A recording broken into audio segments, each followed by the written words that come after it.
বিসমিল্লাহির রহমানির রহিম। আসসালামু আলাইকুম ওয়া রাহমাতুল্লাহ। সম্মানিত দর্শকবৃন্দ, স্বাগতম জানাচ্ছি মুসলিম টিভি আল ফুরকানের আজকের রজব মাস বিশেষ পর্বে। রজব শব্দের অর্থ হল সম্মানিত। ইসলাম পূর্ব যুগেও আরবরা এ মাসকে সম্মান করত। কুরআন ও হাদিসে রজবকে আশহুরে হুরুম বা নিষিদ্ধ মাস বলা হয়েছে। এ মাসে যুদ্ধ বিগ্রহ, অন্যায় ও গুনাহ থেকে বিরত থাকার নির্দেশ রয়েছে। আল্লাহ তাআলা বলেন, ইন্না ইদ্দাতাশ শুহুরি ইনদাল্লাহি 12 শাহরান ফি কিতাবিল্লাহি ইয়াওমা খালাকাস সামাওয়াতি ওয়াল আরদা মিনহা আরবাআতুন হুরুম যালিকাদ দীনুল কাইয়্যিম ফালা তাযলিমু ফীহিন্না আনফুসাকুম وقاتلوا المشركين كافة كما يقاتلونكم كافة واعلموا أن الله مع المتقين। অর্থ, নিশ্চয়ই আল্লাহর কাছে মাসের সংখ্যা 12টি, এর মধ্যে 4টি হল সম্মানিত মাস। সূরা আত-তাওবা আয়াত 36। রাসূলুল্লাহ সাল্লাল্লাহু আলাইহি ওয়াসাল্লাম বলেন, বছর 12 মাসের, এর মধ্যে 4টি হারাম মাস, 3টি ধারাবাহিক, জিলকদ, জিলহজ, মুহররম এবং চতুর্থটি রাজব। সহিহ বুখারী, হাদিস নং 3197।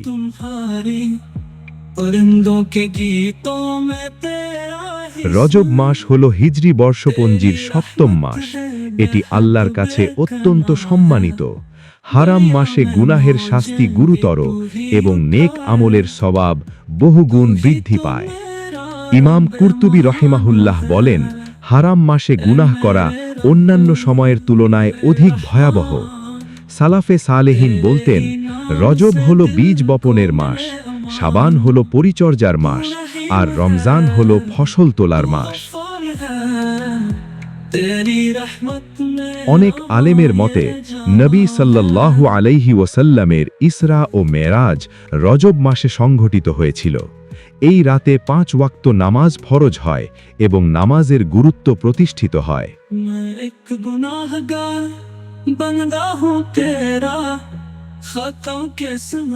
আল্লাহ তাআলা বলেন, وَقُلْ لِلْمُؤْمِنَاتِ يَغْضُضْنَ مِنْ أَبْصَارِهِنَّ وَيَحْفَظْنَ فُرُوجَهُنَّ وَلَا يُبْدِينَ زِينَتَهُنَّ إِلَّا مَا ظَهَرَ مِنْهَا وَلْيَضْرِبْنَ بِخُمُرِهِنَّ عَلَى جُيُوبِهِنَّ وَلَا يُبْدِينَ زِينَتَهُنَّ إِلَّا لِبُعُولِهِنَّ أَوْ آبَاءِ بُعُولِهِنَّ أو أبنائهن أو أبناء بعولهن أو إخوانهن أو بني إخوانهن أو بني أخواتهن أو نسائهن أو ما ملكت أيمانهن أو التابعين غير أولي الإربة من الرجال أو الطفل الذين لم يظهروا على عورات النساء ولا يضربن بأرجلهن ليعلم ما يخفين من زينتهن توبوا إلى الله جميعا أيها المؤمنون لعلكم تفلحون। অর্থ, হে মুমিনগণ, তোমরা সবাই আল্লাহর কাছে তওবা করো যাতে সফল কাম হও। সূরা আন-নূর আয়াত 31। রাসূলুল্লাহ সাল্লাল্লাহু আলাইহি ওয়াসাল্লাম বলেন, ফরজের পর সর্বোত্তম নামাজ হলো রাতের নামাজ। সহিহ মুসলিম, হাদিস নং 1163। নবী সাল্লাল্লাহু আলাইহি ওয়াসাল্লাম বলেন, হারাম মাসে রোজা রাখা উত্তম। সুনান আবু দাউদ, হাদিস নং 2428। সহিহ। আল্লাহ তাআলা বলেন, ইন্না হাযাল কুরআনা ইয়াহদি লিল্লাতী হিয়া আকওয়াম ওয়া ইউবাশশিরুল মুমিনিনা আল্লাযীনা ইয়া'মালুনাস সালিহাতি আন্না লাহুম আজরান কাবীরা। অর্থ, নিশ্চয়ই এই কোরআন মানুষকে সর্বোত্তম পথে পরিচালিত করে। সূরা বনী ইসরাঈল আয়াত 9।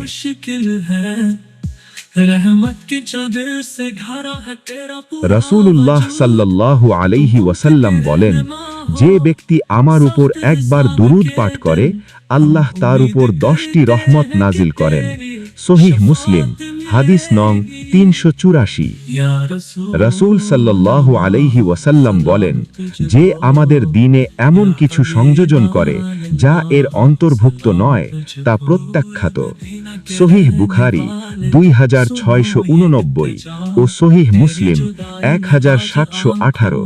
से आंसू बहाते कब तुम्हारा रोजा दे সম্মানিত দর্শকবৃন্দ, রজব মাস আমাদের জন্য একটি সতর্ক বার্তা এবং আত্মশুদ্ধির সুযোগ। যদি আমরা তওবা করি, ইবাদতে মনোযোগী হই এবং বিদআত থেকে বাঁচি, ইনশাআল্লাহ শাবান ও রমজান আমাদের জীবনে সত্যিকারের পরিবর্তন নিয়ে আসবে। আল্লাহ তাআলা যেন আমাদের রজব মাসের সম্মান রক্ষা করার তৌফিক দেন, সুন্নতের উপর অটল রাখেন এবং পূর্ণ ঈমান নিয়ে রমজানে পৌঁছার তৌফিক দান করেন। আমিন। इला अल्लाह तुम्हारे नामे এই ভিডিওটি ভালো লাগলে লাইক দিন, কমেন্টে আমিন লিখে শেয়ার করুন এবং মুসলিম টিভি আল ফুরকান চ্যানেলটি সাবস্ক্রাইব করে পাশে থাকুন। তুমি যে রহমান তুমি মেহেরবান ইয়া রাব্বি ইয়া আল্লাহ তোমারি নামে খুঁজে পানা নমরুদের সেই